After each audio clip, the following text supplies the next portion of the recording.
mandat, suppression de la ville, état de catastrophe sanitaire, le cours magistral du professeur Ismaïla Madior Fall. Aujourd'hui moom moo nekk le Rufisque quoi moom moo nekk à la une de Walf Quotidien wax na ci yu bëri concernant ay mandat troisième mandat bi ñuy wax suppression des villes yi ñuy wax yooyu yëpp àdduna si. Oui, c'est le tailleur de la Constitution. moom Ismaïla Madior Fall. moom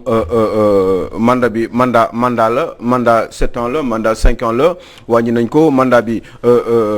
clause d'éternité moom moo ko fi wax moom moo ne lépp verrouillé nañ ko moom moo ne Macky Sall amul droit am troisième mandat c'est clair net et précis nul bi leer na la lépp et cetera Ismaïla Madior Fall sort du bois. En général on ne communique jamais gratuitement. ana lu tax tey jii nii. Ismaïla Madior Fall bravo Walf Quotidien parce que il aurait pu y aller ailleurs donc ça voudrait dire que ils sont quand même assez bons pour dénicher quand même ce gros tailleur de la Constitution parce qu'il aurait pu aller ailleurs donc bravo les gars eh ben vous avez bien travaillé mais juste pour dire dama la ci yokkal dara pour confirmer yow li nga wax lii c'est pas gratuit man maa ko wax dama ne le vendredi matin entre 11h ba 14h Macky Sall da ko recevoir au palais. man maa la wax donc il fallait que mu sànni mu am lu mu liggéey tey. d'accord. ouais. il a été reçu par le président. des fois damay yaakaar ni man maa la dàq seetlu ndekete yoo. da ngeen di tànn. ndekete yoo gis nga li nga ma wan tey loo xam ne yëguma ko woon je n'étais pas au courant eh ben kon xam naa ni rek dégg nga maam. góor gi ci recours Mermoz moo ko ne dégg nga mu dem am lu mu wax mu communiquer pour que effectivement mën a defar affaire am donc je vous avais dit avant nga ma koy wax Cheikh Diane que on ne communique jamais gratuitement donc lii la raison on la connaît maintenant c'est parce que il a été reçu par le président de la République il a parlé du mandat il a parlé de plein de choses mais en réalité c'était juste pour mën a waxaat noonu mais ana lu mu fi wax tey lu bees ak lu te waxu ko woon Ismaïla Madior Fall avait toujours dit maintenant son problème kay moom mooy li ma jot a retenir mooy le mandat bi mu wax nii est-ce que Macky Sall am na droit à un troisième mandat je pense que ci titraay ci début bi Fatou Ka nee na lépp mi ngi dépendre ci Macky Sall lépp mi ngi dépendre ci Macky Sall lan ana lu muy tekki loolu non lépp ne dépend pas de Macky Sall lépp dépend oui peut-être qu'il a raison pendant que je réfléchis lépp dépend na ci Macky Sall oui Macky Sall newoon na ni moom verrouillé na lépp que amul droit am beneen mandat que tëj na ko bu defee beneen mandat après 2019 boobu mooy deuxième ak dernier mandat am kon effectivement vous avez raison professeur lépp mi ngi dépendre ci Macky Sall sauf que Macky Sall avait déjà parlé waxoon na d'abord ba pare xalaatam nee na amul droit am troisième mandat verrouillé na ko c'était fait exprès nul boobu ñu ci yokk ni kenn amul droit tegle lu ëpp ñaari mandat eh ben leer na nañ kon peut-être que bu ma la dégloo ci angle boobu professeur vous avez tout à fait raison lépp mi ngi dépendre ci Macky Sall mais on n'a plus de questions à poser à Macky Sall puisque Macky Sall avait déjà dit clairement et précisément que il avait déjà tout verrouillé et que ce dernier mandat là bu ko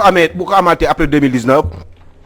eh ben mooy doon ce deuxième mandat mooy doon son deuxième et son dernier mandat donc ça a été clair net et précis professeur effectivement sénégalais sachez que le président Macky Sall avait déjà parlé et que wax na ni moom amul encore une fois droit am un autre mandat après 2019 bu gagner élection yi loolu il l'avait dit avant élection présidentielle yi di am yaa ngi dégg wax na ko dans d'autres structures aussi nee na leer na nañ jaratul ñu ciy wax et cetera d'ailleurs j'étais en train de me demander et puis alors je me demandais j'étais même pas très content bi gars yi demee daaw au palais de la République pour reposer la même question au président de la République je pense que c'était pas opportun pendant cette période-là di laajaat Macky Sall ndax da ngay nekkaat candidat wala déet ba Macky Sall di am possibilité sax di tontuwaat bay wax ni moom il dira ni oui ni non foofu waruñu foon jox occasion Macky Sall et puis c'était une question je ne sais pas si ça avait été préparé comme question exprès pour relancer waat encore l'histoire du troisième mandat mais en tout cas ce n'était pas une bonne idée vous les journalistes surtout celui qui a eu à poser cette question il aurait dû refuser sachant que le président de la République en avait déjà parlé et tout était conclu définitivement c'est-à-dire encore une fois je répète la répétition est pédagogique Macky Sall moo ne moom verrouillé na lépp tëj na lépp que bu 2019 bu ko sénégalais mayaatee beneen mandat mooy doon deuxième am ak dernier mandat kon question bi ñëwoon 31 décembre daaw par ren question boobu sax waruñu ko woon poser donc on peut toujours considérer les Sénégalais waaye nag comme on est dans un régime de légalité surtout constitutionnel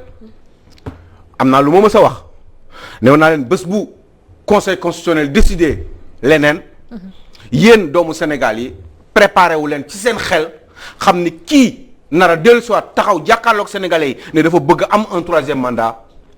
kooku boo leen jàkkaarloo ak man boo leen ko xoolee fàttaliku leen li mu mësoon a wax bu boobaa boo leen duggee ci bañ gàcce ki def leen li leen war évidemment bu ñu jàllee ci leneen nee na aussi ça j'y tiens parce qu'on en avait parlé sur ce plateau waxoon nañ fi ni Ousmane Sonko moom mooy le chef de l'opposition maintenant que Idrissa Seck aligné wu na def na mburu ak soow aux côtés du président de la République léegi nag on peut considérer que celui qui avait été troisième aux élections présidentielles moo war a nekk naturellement chef de l'opposition. Je crois que je suis en phase aujourd'hui je suis en phase c'est lui qui doit être en phase avec moi moom mu fekk ci wax bi puisque naturellement on doit comprendre ou pouvoir comprendre et accepter que ce soit Ousmane Sonko qui soit le chef de l'opposition aujourd'hui donc bu fekkee dafa nar a am ay avantages yu mu war a am jox leen ko moo gën ñuy dem di cotiser ji di wut ay weccet yoo xam ne xëy na du doy pour que moom aussi ses ambitions mu mun ko atteindre mooy nekk président de la République parce que loolu mooy yéegal démocratie ndax lii bu ko Macky Sall amul woon ci kanamu Ablaye Wade kon amaana tey jii kenn du wax premier mandat ak deuxième mandat bay toog sax naan dañuy xalaat troisième mandat kon gàcci ngaalama ak démocratie dafa war di évoluer nañu gën a góorgóorlu fexe bu fekkee ne tey yi nii considéré nañ Ousmane Sonko mooy maintenant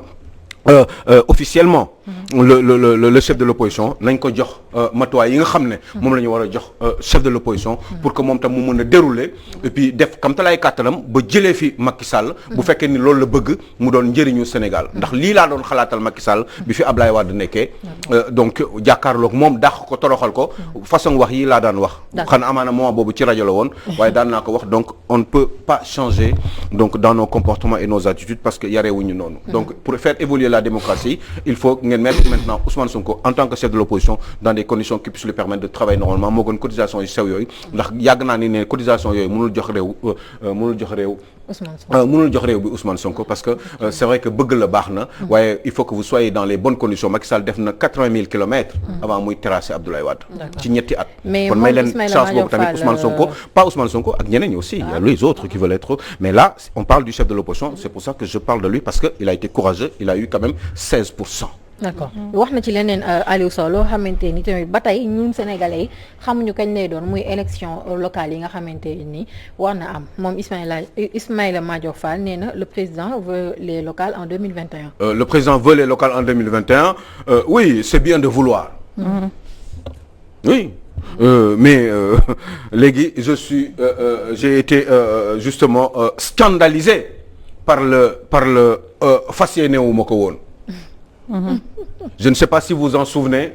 par un monsieur qui s'appelle Idrissa Seck qui avait dit des choses mais après en retour avec de la rigolade honteuse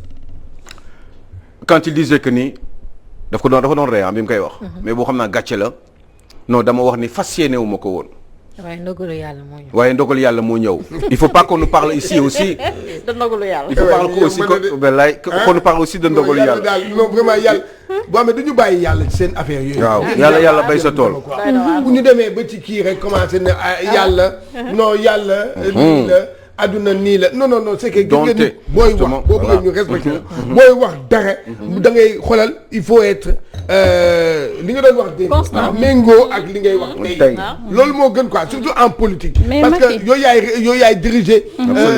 tu es appelé à diriger le pays dégg nga tu es appelé à prendre des décisions dégg nga par rapport à combien de millions de Sénégalais donc tey jii booy wax dara da ngay wax loo xam ne lu la wóor la bul wax dara bul xool sa intérêt xoolal jiital intérêt wu population bi. et c'est population bi sax man je me dis phrase bi est-ce que lu dee daana gën a créer le président Sall parce que quand il dit le président veut c'est-à-dire que moom mooy décider. su demee ba ci biir aussi gis ni waratul mën a nekk du arrangement am aussi war na koo mën a pousse. est-ce que gënu woon mu ne texte yi li mu décider mooy. ci date bi wala waxtu bi dañ war a def en tant que juriste je pense que communication bi c'est un peu non au même moment mooy le président va le souhaiter le vouloir mais en même temps ça ne sera pas le cas parce que parallèlement regardez bien ce que dit l'autre monsieur oui qui s'appelle Seydou Diouf de la majorité Benno Bokk Yaakaar qui dit que moom gëmul ay affaire u mandat et que ceci machin bidule etc. donc il dit tout moi je crois que le président de la République a envie d'un troisième mandat Macky Sall dafa bëgg troisième mandat Macky Sall dafa bëgg nekkat président parce que mbir mi lu doy en 2024 2023 il va y avoir du pétrole au Sénégal il va y avoir du gaz il y en a déjà mais ci lañ commencé di ko exploiter c'est les chèques yi di génn c'est la bagage yëpp di génn signature yi feeñ ak yu feeñul yooyu yëpp en 2024 lay génn mais vous pensez que Macky Sall va lâcher ça franchement nañu waxante dëgg rek nañu réfléchir xanaa boobu dina fekk ñu mën a maîtriser loolu parce que fii gaz plus de gaz génn na rek explosion am xanaa boobu dina fekk mën a maîtriser non parce que bële histoire u xaalis rek la dafa génn gars yi ñoo liggéey dafa am ñoo xam ne ñooy def liggéey bi ñooy def job bi ils vont sortir des sous xaalis dina commencer di génn il va y avoir beaucoup de chèques qui vont sortir en ce moment-là qu'est-ce qu'il va faire il va lâcher ça moi je ne pense pas qu'il le ferait ou alors il fera tout son possible pour que ki mu bëgg moom Macky Sall mu remplacer ko man maa leen wax loolu bu leen ko gëm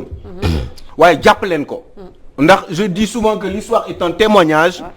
donc repose sur la vérité il faut Houphouët-Boigny moo ko doon wax et la vérité elle est belle quand elle est nue kon na leer tey ndax ëllëg ñu ne am na ku ko musoon a wax ku tudd Aliou Sow dama leen ne Macky Sall du jóge ci nguur gi après 2024 il va vouloir forcément un troisième mandat dina ko gagner légalement ou pas je n'en sais rien mais je préviens les Sénégalais pour leur dire que ni Macky Sall newoon na ni moom bii mooy deuxième mandat yéen doomu Sénégalais il faut ngeen xam ko parce que man yéen yàlla ma fi tax a toog ñeneen ñi sama yoon nekku ci compté wu ma leen mais dama ne yéen bàyyi leen xel ni moom newoon na bés bu toogee ne dafa bëgg a troisième mandat bàyyi leen xel ni moom gënuñu muus te nit ñi dofuñu dina jàppale te loo xam ne ñun ñoo ko moom tegoon ko fi du moom mooy décider ba kañ lay toog te ñi décider ni kañ lay toog mooy ñaari mandat la loolu changer ëllëg bés bu jotee nag ngeen def li ngeen war a def bu fekkee ni bëgg ngeen seen réew avancé ndax fii gis nañ fi De Gaulle gis nañ fi Senghor gis nañ fi Abdoulaye Wade gis nañ fi Macky Sall te nañ fi gis keneen ndax fi yàlla rek moom mooy éternel kon fexe leen def seen kamtalaay kattan bàyyi xel ci lii ni Macky Sall waxoon démb tey doog a ñëw j'ai comme l'impression des fois que ni xanaa ñemewu ko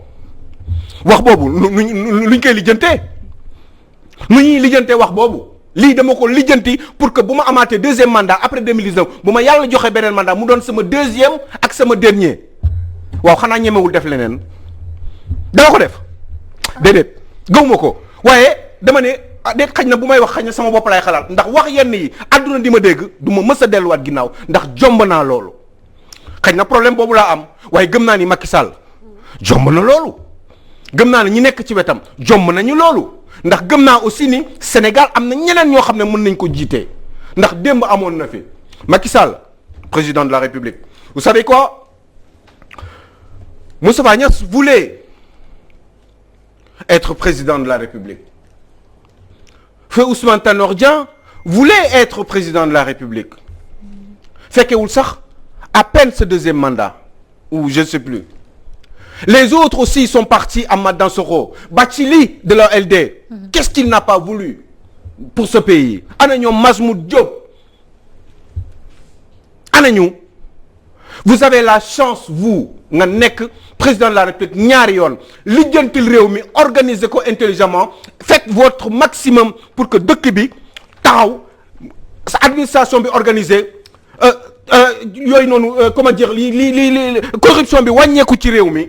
fexeel def yooyu yëpp liggéey ko organiser ko assainir les finances publiques jaarale mbir yoon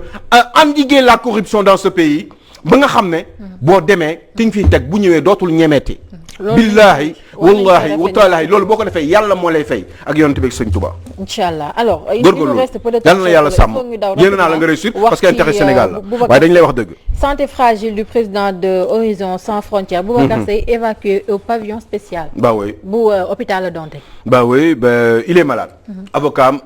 maître Diallo. qui est patron de Transparency je pense international ou je ne sais plus moi kii wu Sénégal yooyu ah donc nee na mooy avocat am en tout cas maître Diallo dem na fekki ko nee na góor gi dafa feebar mi ngi wàññeeku yaram baa ngi détruire mi ngi wàññeeku jël leen ko def leen ko mettre leen ko en liberté condition ou je ne sais plus moi liberté conditionnelle ngeen bàyyi ko góor gi il n'est pas dangereux. dara jotu ko il n'est pas violent dafa wax bi am na confusion ñi nee nañu dafa def diffusion de fausses nouvelles moo tax ñu téye ko mandat de dépôt ñi nee nañu benn information la doon divulguer boo xam ne mi ngi ko jëlee ci information ci Union européenne par rapport à l'immigration concernant une somme d'argent boo xam ne dañ ko jëloon pour Sénégal pour lijjanti boy yi nga xam ne empêcher leen ñuy dem ci réew mi mettre leen ci ay conditions ndax ñu mën a liggéeyal seen réew. moom mu ñëw ne xaalis boobu anamu il a posé des questions nee nañu posé wul question ñi nekk ci nguur gi ak ci yoon nee nañu posé wul question dafa accuser état bi dafa lekk xaalis bi y a une confusion ça doit être clarifié je suis d'accord waaye waa ji il n'est pas dangereux on n'a pas besoin de le mettre en détention comme ça mandat de dépôt parce que condition de vie am ak âge am melu ko prison exception la duñ jàpp ni di ko tëj ñi rek pour toroxal ko il n'a pas fait defu fi lu war loolu xam ngeen ni def fi lu war loolu xam ngeen ni am na ay faux billets yu fi amoon ay faux billets yu fi amoon Ousmane Sonko tey bu jaawale woon benn 10 000 francs moo yàqu na bàyyi leen li ngeen def bàyyi leen ko mu dem góorgóorlu ci sang bi Sall président de la République bàyyi ko mu dem quoi mu gën a wóor adduna du dara dafa wax li mu wax Sénégal intérêt Sénégal moo ko tax a jóg il a ses enfants qui sont en Europe ñi ngi inquiété wu moom màgget na dégg naa yaram baa ngi rës parce que kaso neexul il faut nga mun muñ te nit ñi bokkuñu dama ne dimbali ko Macky Sall xam nañ ni vous avez le contrôle vous êtes le chef de l'exécutif vous avez le contrôle du pouvoir judiciaire c'est d'une évidence autant que le pouvoir législatif bien évidemment waaye góorgóorlul boo yeewoo nga xalaat tuuti rek normalement nga bàyyi ko parce que kii foo ko woo convocation mu dellu si waat pour clarifier des trucs parce que mandat de dépôt rôle mandat de dépôt c'est pour enquêter la pour xool pour bañ waa ji sànni ay information bi ci réew moo tax ñu koy tënk ci benn béréb en attendant ñuy def enquête yi ci 6 mois yi sa rarement nga gis sax ñu def mandat de dépôt 6 mois renouveler ko encore nit ki defaat ko fa 6 mois Khalifa Sall rek lañ ko def mais en général c'est extrêmement rare parce que la prison c'est une exception mais waxtaan leen ak moom góorgóorlu leen dimbali leen ko ngir yàlla war a suuli ngeen bàyyi ko ndax mu mën a toog parce que foo leen ko woo rek dina wuyu si moom amul problème ñëpp loolu la ñuy ñaan le président du wuyu quoi du wuyu et puis Macky Sall je crois que ñu bàyyi ko mu dellu këram alors je ne sais pas bah oui c'est vrai qu'il y avait la Sénélec aussi mais tant pis mooy Senelec moo doon wax ay waxu le gars là nee na moom bu nekkoon directeur Senelec dina jël 500 000 personnes dina jël plus de xaw ma ñaata 200 personnes ci waa Géoul def leen moom mooy le patron là dinañ ci ñëwaat il faut ñu ñëwaat si liñ ciy ñëw bëri na donc bu ñu amaatee occasion ñu ñëwaat si waaw alors on se donne rendez-vous mooy Dia le gars Dia là jàmm ak salaam